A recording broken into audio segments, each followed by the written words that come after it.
Pro Group Management. Workers' comp that works for you. This is 7 at 7 from the Las Vegas Review-Journal. Good morning, everyone. I'm Renee Summerhour. We start off with your top stories brought to you by Nevada Hand's Silver Sky Assisted Living Community. Learn more at nevadahand.org. Detectives are seeking the public's help in identifying a vehicle of interest of a critical hit-and-run collision that occurred last night around 8:45 p.m.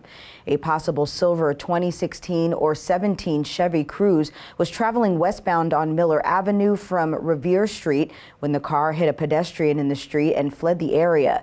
The pedestrian sustained critical injuries and was transported to the hospital. Anyone with information is urged to contact the Las Vegas Metro Police Department's Collision Investigation Section or visit the website with the information on your screen.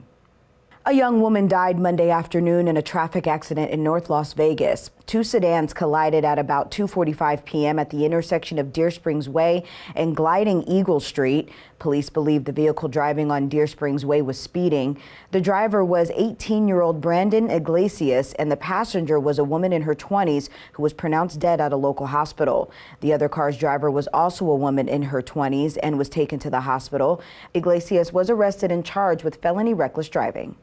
Like many other cities, North Las Vegas is aiming to put its budget back on track after putting all plans for growth during the pandemic on hold. Review-Journal's Jen Ah has more from the city's manager. Well, the U.S. Census Bureau ranks North Las Vegas 5th on its list of cities with the greatest population increase since 2020. It's hard to believe less than a decade ago the city was cash-strapped and struggling to make ends meet. Since then, initiatives have been put into place to improve the city's budget without any layoffs or reductions for the first time in 7 years, despite the pandemic hitting. The city manager talked about how supporting local businesses was a key part of the city's success. What we can do is we can get rid of the bureaucratic red tape and make your cost of doing business cheaper, but it doesn't mean you're not going to pay your fair share. At the beginning of the pandemic, revenue projections through the end of the fiscal year of 2022 showed a shortfall of about $100 million, mostly due to loss of sales tax. Now, new reports show the Las Vegas Valley as a whole has pretty much recovered from the pandemic. In your business news, sponsored by Bank of Nevada, Bank on Accountability, 2 new affordable housing complexes are under construction in Las Vegas as tenants around Southern Nevada face big rent hikes. The complexes at Decatur Commons Family and Decatur Commons Senior are expecting to be completed by next month, with 480 units combined. Nevada Hand is receiving 2,000 calls a day from people seeking affordable housing, and it only has a handful of vacancies every week. The need for affordable housing in Nevada has amplified over the past year as the housing market acceleration has made it more expensive to live in the valley. The state's rent rates are outpacing the national average and recently deemed one of the worst markets for first-time homebuyers. 84,000 units of affordable housing is needed.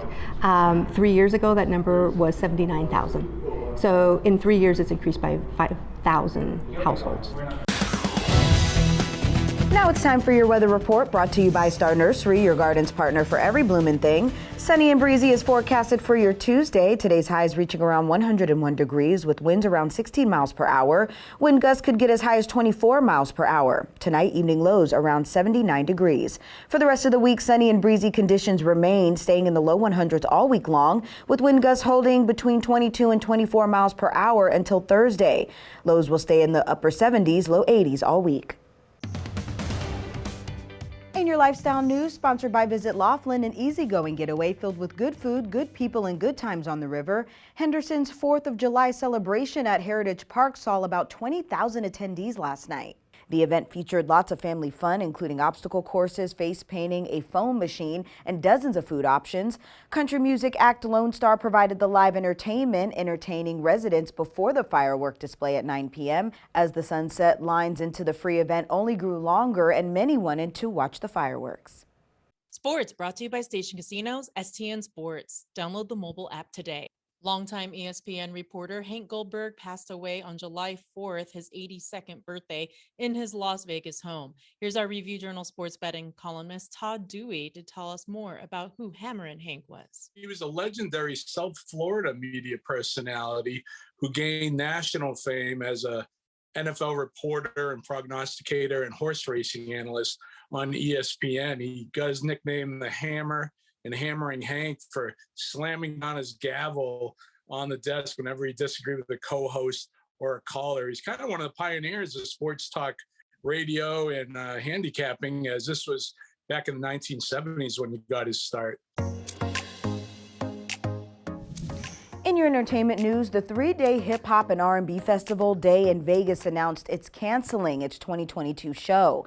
The event organizers posted the announcement to their Twitter, stating, quote, "We're sorry to announce that the combination of logistics, timing, and production issues has forced us to cancel Day in Vegas for 2022.